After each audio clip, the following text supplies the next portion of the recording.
Hey, what's up, guys? This is the latest episode of Kickin' with your boy, my guest, the Cuban Missile Crisis, Julian Marquez. What up, y'all? How y'all doing? We're going to go ahead and get into it. Starting out with these rapid-fire questions. If you could be an animal, what animal would you be, and why? Don't say no bullshit like a fucking house cat. I don't even know, man. I haven't really an animal.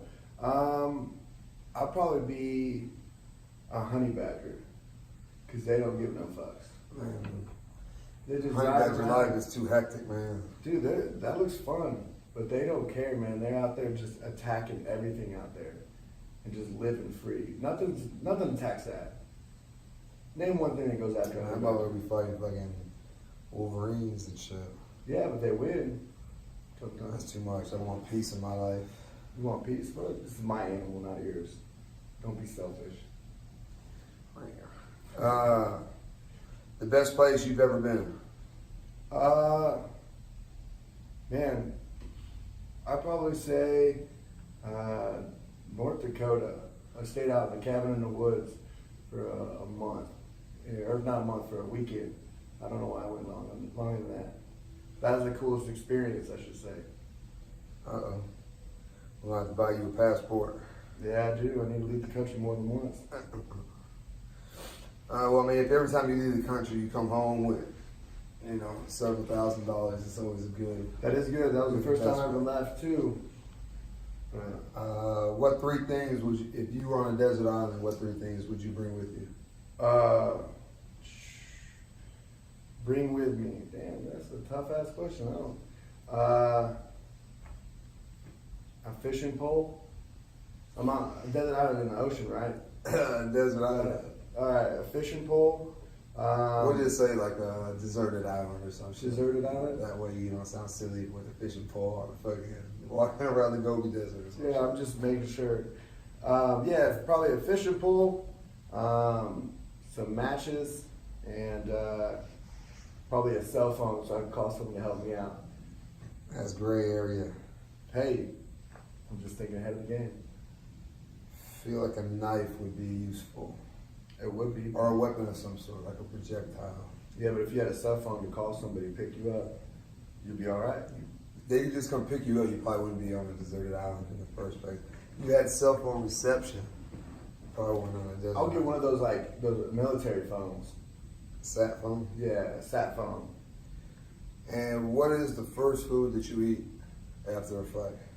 Man, first food I eat after a fight, it usually is probably like those little, those snap peas. Those little, little green peas. yeah, little snap peas. They have these ones at like Walmart and stuff. They're in those they're in the bag. They like chips, and you do that. No soy sauce.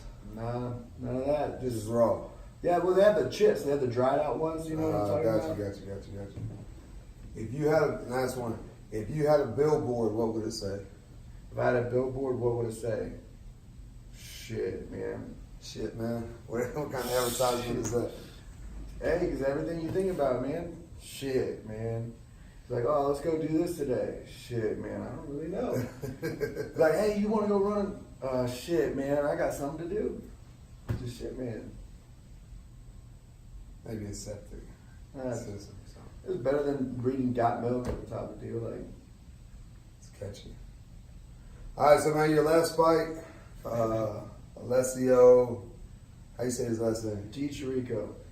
Is that like how you're supposed to say it? I don't know. Because I hear people pronounce guys like from Brazil, and they're, their name would be Ralph. They'll call him Ralph, or something like that. It's like, That's about as good as I'm gonna not get. doing it right. I don't know, man. There's like, that's what I heard. I think it's Eryk. That's the Americanized way. Did anything in that fight surprise you? Like, what do you think is the biggest takeaway from your performance? Honestly, like, I gave what all I could at the time. At the time I didn't know my arm snapped, but I don't think that anything was taken away from my performance, because they have that saying that champions adjust, and whether or not I did snap my arm and all that, it I kept trying to go, man. I just couldn't finish the fight. I couldn't stop it. There was that, and it was, it's my fault for not finishing it. You can't leave to the judges because there's 3 different opinions that are 3 different angles. So there, I think I just needed to prepare myself a little bit better prior to that fight to make sure I could perform a little bit smarter. He came out southpaw, which I was kind of shocked that he wanted to go southpaw with it. But other than that, he did everything exactly how I thought he would do it. Man, it's funny you said you wish not necessarily prepare.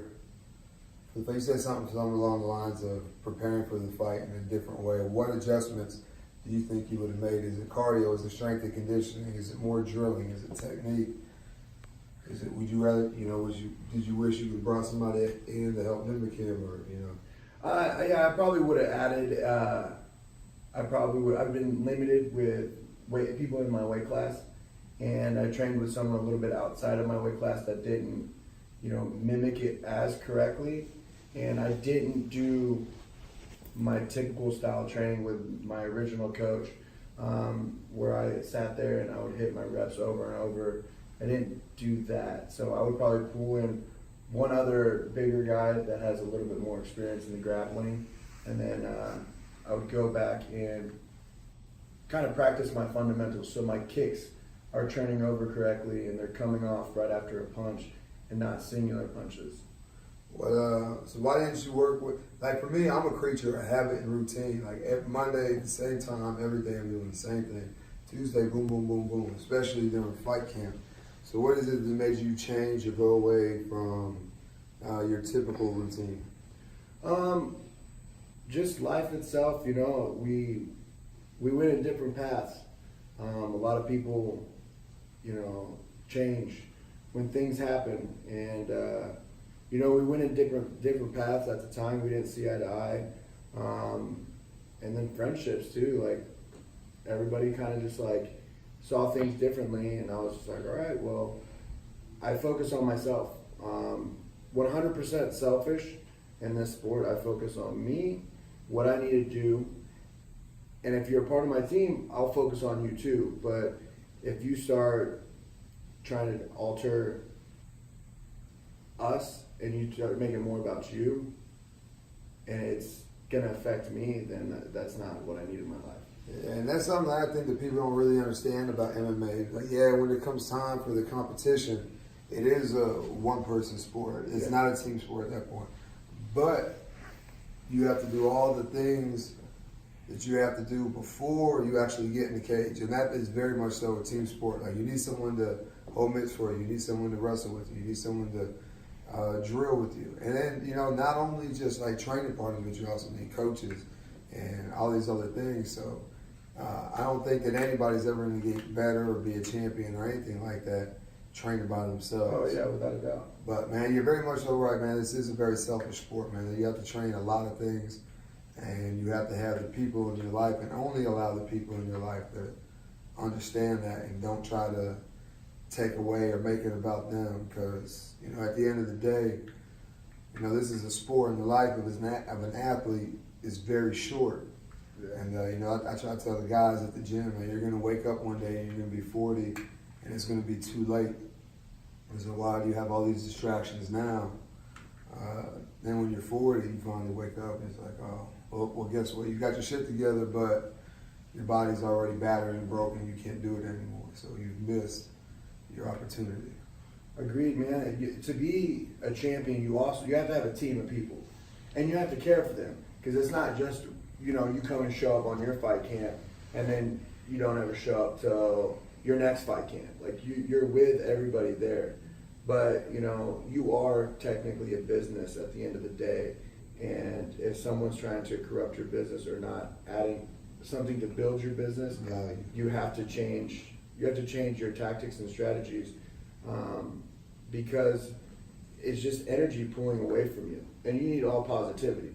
If you look at Conor McGregor, man, he's always talking about positivity. Everyone in his camp, he is all about like, yeah, you're gonna beat Mayweather. You're gonna beat Mayweather. And the first person that said you're not gonna beat Mayweather, he kicked him out.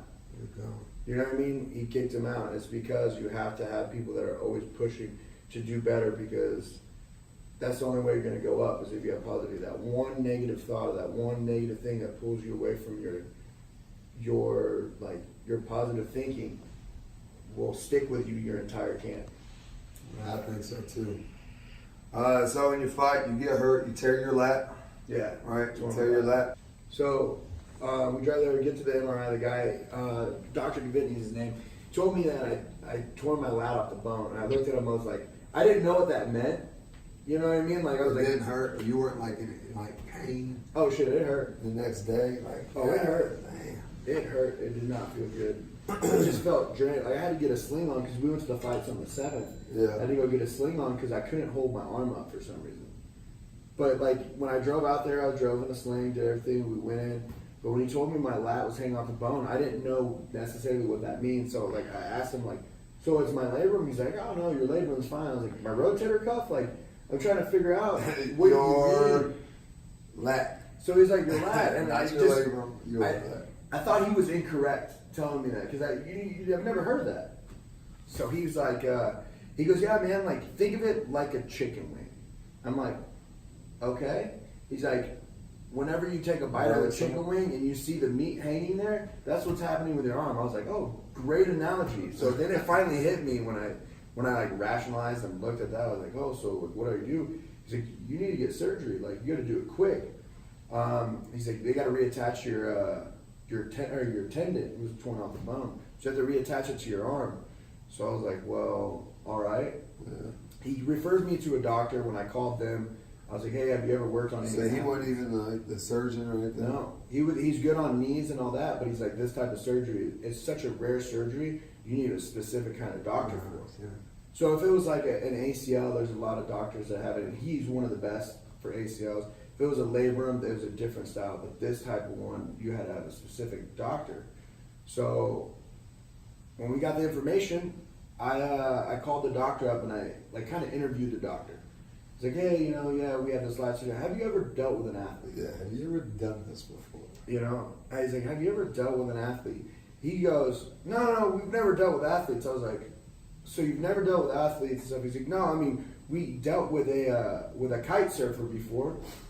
I was like, is that an athlete? Like, is that? They have power walking in the Olympics, and curling in the Olympics. So I'm not even sure what the definition of sport athlete is. I mean, that's a sport, but I don't know. Like, I didn't know they had tournaments for kite surfing. But more power to them. So I was like, all right.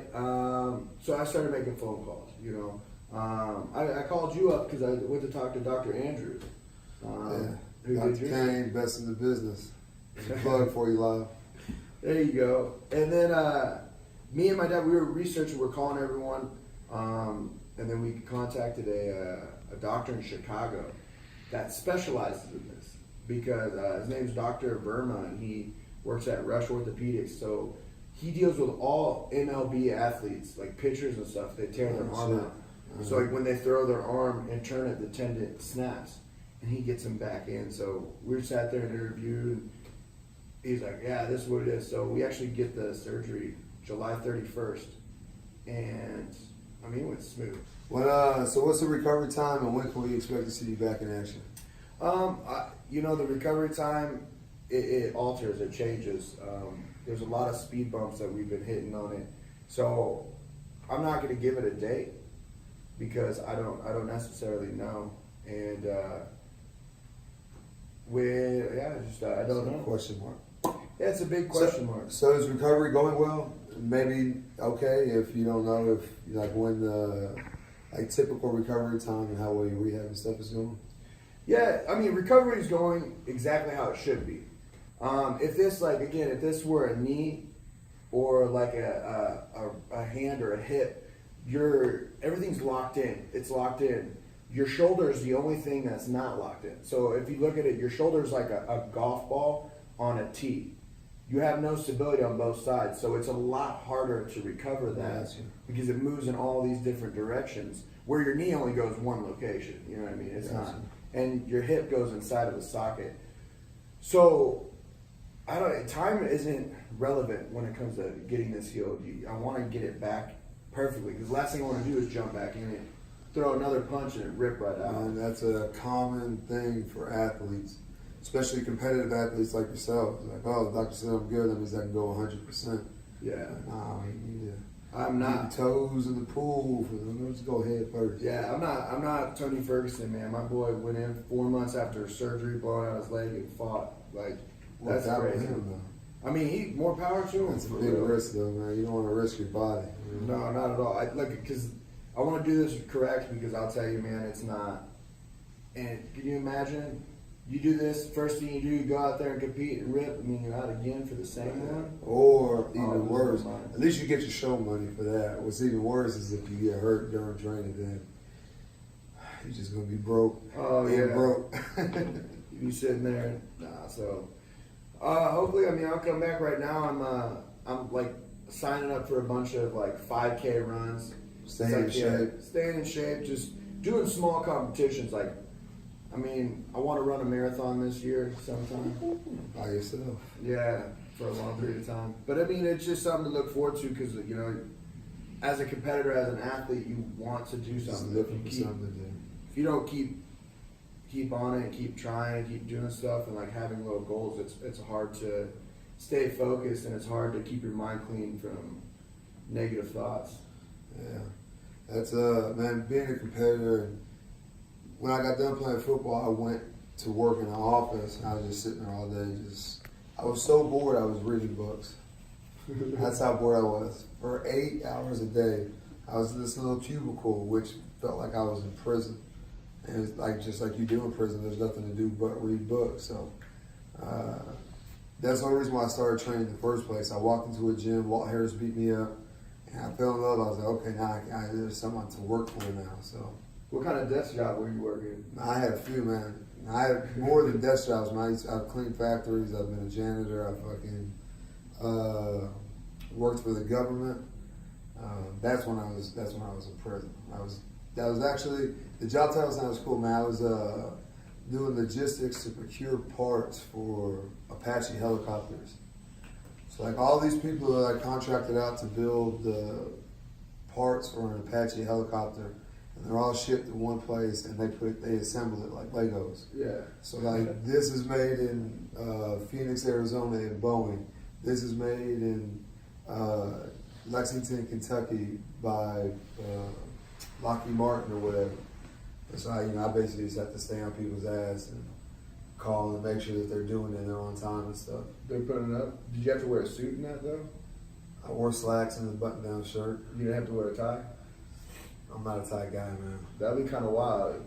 Was that the job that you I were working? never understood why do I have to like look presentable if I'm just talking on the phone or calling people on the phone or writing emails.